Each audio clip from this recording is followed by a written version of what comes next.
So between Joe and Wes, the original, who I did call Mr. Wade when I first emailed him, and he told me I was not supposed to call him Mr. Wade, and that was his father. So anyway, yes, I got some good stuff on you. So anyway, she also said now she knows where Wes gets it from. Yes, yes. I said it all makes sense now. Went through generations. He started. It's a West thing. It's a West thing. So Janelle, be forewarned, if you name one of your sons Wes, something happens. Okay. So this is called Pat's Poem. Chris, you need to be quiet, okay? All right, it's called Pat's Poem or an Ode to Pat. An ode. Because I know this is going to be a classic piece of poetry as the ages go on. All right. On March 29th, 1960 was born Mr. Patrick Wesley Wade. For parents Wes and Lois, very happy they were made. Now, older sister Susie decided to welcome the baby home by climbing into his crib and hitting his head with a comb.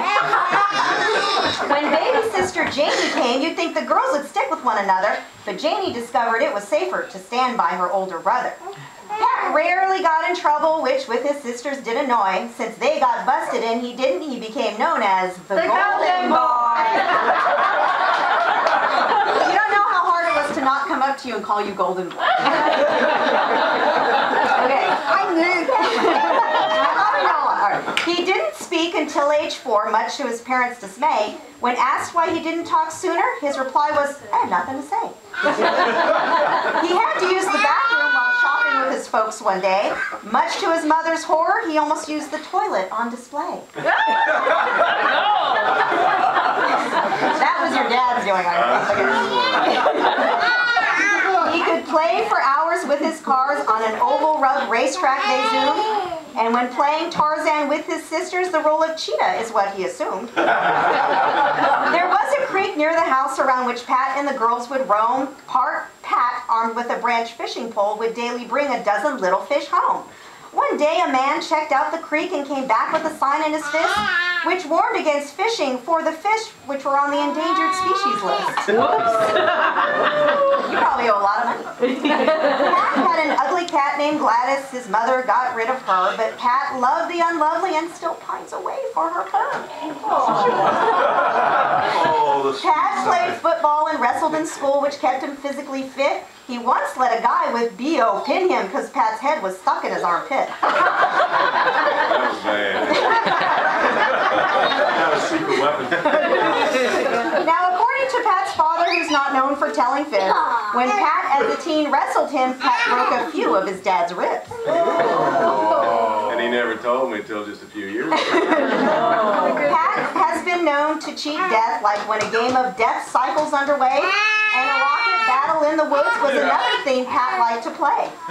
Once when he was with college buddies, before his eyes his life was fleeing, when he mistakenly participated in backward, upside-down water skiing.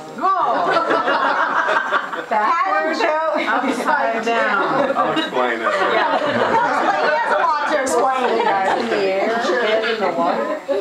Pat and Joe first saw each other at a party, each with a pal. Good thing Joe didn't hear Pat when he asked, "Who's that older gal?" 3 months later, Pat would say something that changed his life. When Joe asked what he was thinking, he said, "I want you to be my wife." On May 19th, 1984, the couple, trusting God above, were both unemployed when married because they were just going to live on love. After 5 years of wedded bliss, Patrick Wesley Jr., they did meet. Sarah came the year after, and so the Wade family was complete.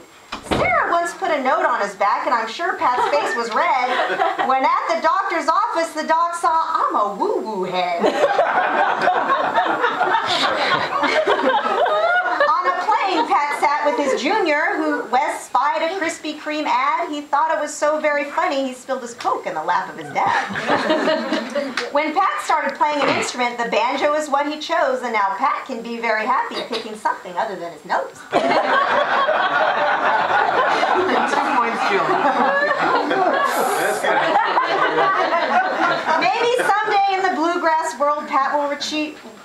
Maybe someday in the bluegrass world, Pat will receive a degree of fame, but could a band achieve stardom with Hall & Oates as its name? Jim? Now, when Pat plays the banjo, his upper lip is kind of curled. I guess we can think of him as the Elvis of the bluegrass world. Pat collects a lot of things: Boy Scout badges, hat pins, CDs. One can call him a connoisseur, but I think pancreatitis is his disease. Camping with Pat is a lot of fun. To have banjo music in the air and that strange sound coming from his sight is his spark machine and not a bear. Well, I really could go on and on, but all good things must come to an end. So belated happy birthday to my now 50-year-old friend.